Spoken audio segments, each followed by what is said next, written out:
When starting a new job, it's essential to send terms of trade to establish the conditions of the work and protect your business in case anything goes wrong.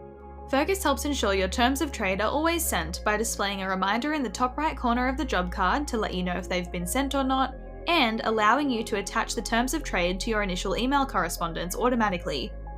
Additionally, if you've uploaded terms of trade, customers cannot accept a quote or estimate without agreeing to the terms of trade first, giving you peace of mind.